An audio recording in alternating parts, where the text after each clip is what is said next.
In large and complex organisations, functions and departments often have their own arcane jargon.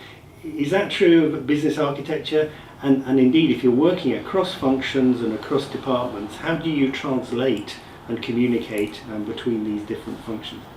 That's a really good question, and it's something that we come across every day, is problems with terminology. And I did learn the hard way that in my younger days I used to try and impose what I thought was the right technology, the sort of the lingua franca of the business architecture world, and I thought if I could map everything to that, then that was the right language. But I learned the hard way that actually you have to have the language of the stakeholders, and it may mean that the language of finance is different to the language of some of the operational areas, and you have to work with those. You have to be able to articulate propositions in the language of the stakeholders. So you have to work with those, and I think for me it's a bit of an art and a science. The science is the language itself, and the art is being able to recognise where the language is common across different areas and where it's individual to specific areas, but having to work with that. So I'm very much in favour of using the language of the stakeholders. And as I say, it may be different for different stakeholders.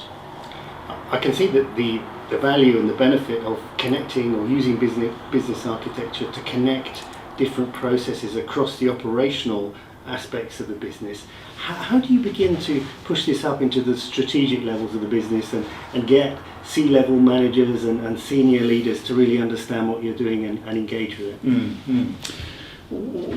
Quite often what people do is they focus on the current state of the organisation and the problems and really get into the depth of what those problems are. But sometimes it's trying to just be in a different place, saying as an organisation, where do we want to be?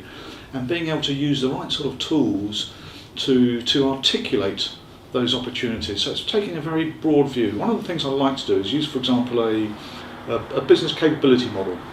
It's a simple map of the capabilities of an organisation, just on a sheet of A4.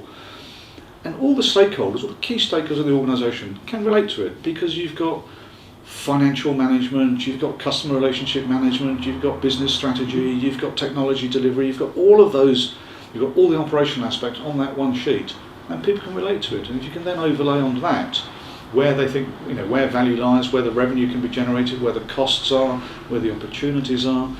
So it's having that sort of vehicle to really get the conversations going, and you can then relate to, for example, financial stakeholders, because they're interested in the capital expenditure and the operational expenditure and the income. You can relate to operational